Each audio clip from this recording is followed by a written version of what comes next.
নমস্কার, আবার একটা নতুন ভিডিওতে সকলকে স্বাগত। এখন বাজে সকাল 9:30 মতো।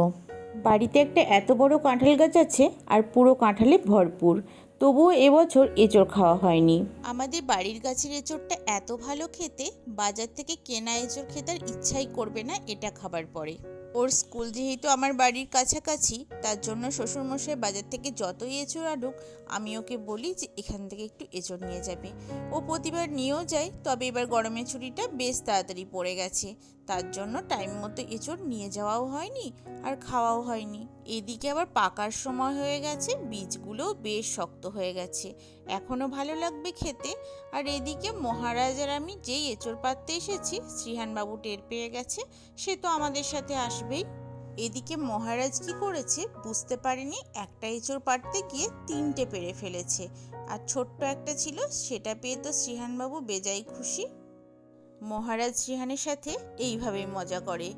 তবে এই এঁচড়টা কাটতে সাহায্য করে আমার মায়ের সাথে যে পিসি সবসময় থাকেন, ওই পিসি। উনি অর্ধেকটা নিয়ে যান আর অর্ধেকটা আমাদের কেটে দিয়ে যায়। আজকে বাজার থেকে পাঁঠার মাংস আনা হয়েছিল।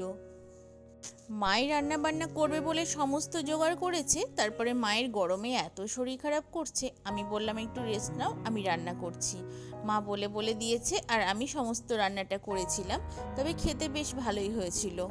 আর আমি এই নিয়ে 2বার পাঁঠার মাংস রান্না করলাম। তবে আমি যেটা বুঝেছি, খাসির মাংস থেকে পাঁঠার মাংস অনেক তাড়াতাড়ি সিদ্ধ হয়ে যায়। আর আমার এই পাঁঠার মাংস খেতে একটা কারণেই ভালো লাগে, কারণ এটাতে কোনো চর্বি থাকে না। আমি মাংসের চর্বি খেতে একদম পছন্দ করি না। আলুটা যেহেতু আগে থেকে ভেজে রাখা হয়নি, তাই একটু ভেজে নিলাম লবণ আর হলুদ দিয়ে। অন্যদিকে পেঁয়াজটা লাল লাল করে ভেজে মশলাটা কষিয়ে মাংসটা ঢেলে দিয়েছিলাম। কষানো মোটামুটি হয়ে গেছে, এদিকে এঁচড়টাও মায়ের রান্না হয়ে গেছে। মাংসে যে জলটা দেবো সেটাকে একটু গরম করে নিলাম, এবার দিয়ে দিচ্ছি, খুব বেশি ঝোল করিনি। আর মায়ের হঠাৎ করে গরমে শরীর খারাপ করার কারণ হচ্ছে এইটা, এক গাদা আমসত্ত্ব দিয়েছে আর এগুলোকে রোদে দিতে গিয়েই তার গরম লেগে গেছে। আর আজকে গরম আর রোদের তাপটাও ছিল বড্ড বেশি। কষানো মাংসতে জল দেবার পর 25 মিনিট রান্না করতে দিয়েছিলাম, আর ততক্ষণে আমি ছাদে গিয়ে শ্রেয়ানকে স্নানটাও সেরে নিয়েছি। আর আমার ভাই যেহেতু পাঁঠার মাংস খাবে না, তাই ওর জন্য চিকেনটাও হচ্ছিল, আর চিকেনটাও আমিই রান্না করেছি।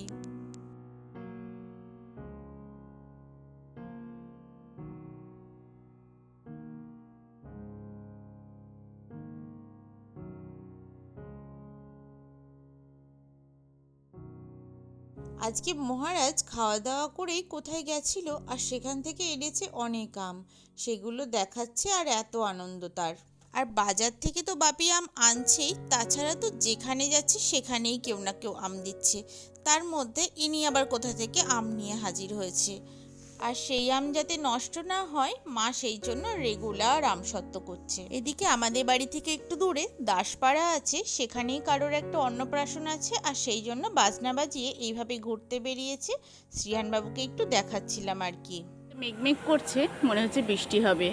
দাঁড়ান, শ্রীহান নিচে গিয়ে কতটা দুষ্টুমি করছে এখান থেকে দেখি। ওই যে ওই যে আজকে মামা এসেছে, কারণ মামির ডাক্তার দেখানো আছে, তো ওরা দুজন ডাক্তার দেখাতে যাবে সন্ধ্যাবেলাতে, আর ওটা হচ্ছে মামার ছেলে। তো শ্রীহান তো একজন চলে গেছে, এটাও একটা বন্ধু পেয়ে গেছে, মানে আমার ভাইরা এতই ছোট সবাই, শ্রীহান আর ওরা সব কাছাকাছি বয়সী। আমাদের এখানে আসলে ও এত খোলামেলা পরিবেশ পায়, আর খেলারও বেশ অনেকটা জায়গা পেয়ে যায়, যার জন্য ওকে নিয়ে খুব একটা সমস্যা হয় না। বিকেলবেলায় একটু বাইরে বেড়ালেই ওর সময় কেটে যায়। আর আজকে এই সন্ধ্যাবেলায় গোপাল সেবার দায়িত্বটা আমার ঘাড়ে পড়েছে।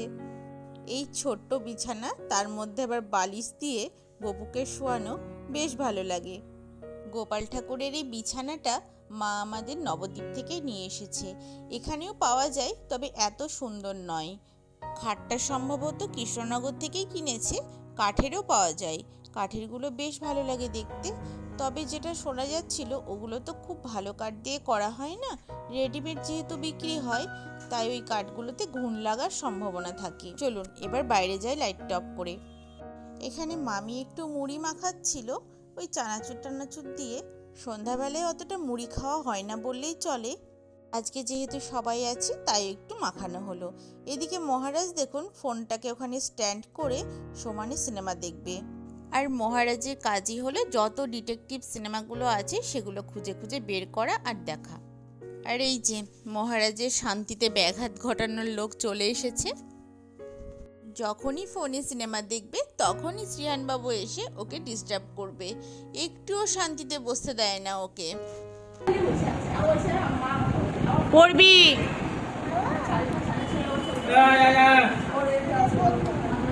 পড়বি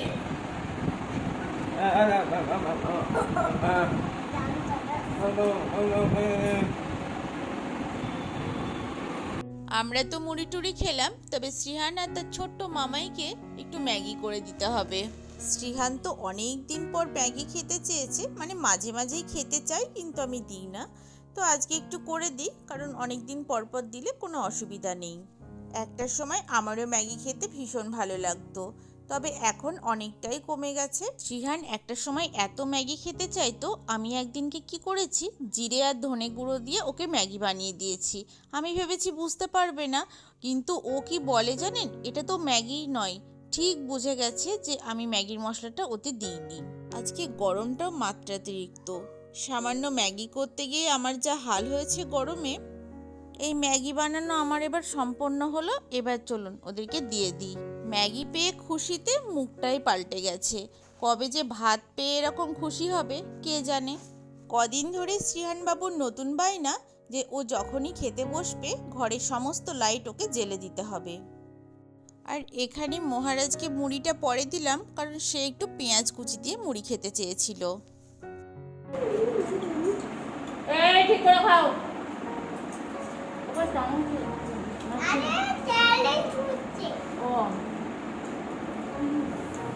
শ্রীহানকে রেখে আমি একটু ভাইয়ের সাথে বেরিয়েছিলাম, কারণ ওর সামনেই বার্থডে আছে, তো ওর জন্য একটা জামা প্যান্ট কিনতে হবে। তাছাড়া টুকিটাকি কয়েকটা জিনিসও কেনার আছে, সেই জন্য একটু যাব আর কি। আর যাওয়া মাত্রই প্রথম দেখাতেই তার একটা শার্ট আর প্যান্ট পছন্দ হয়ে গেছিল। বেশি জায়গা ঘোরার আর দরকার পড়েনি, আর তাছাড়া অনেকটা রাতও হয়ে গেছে, আমরা দেরি করেই বেরিয়েছিলাম।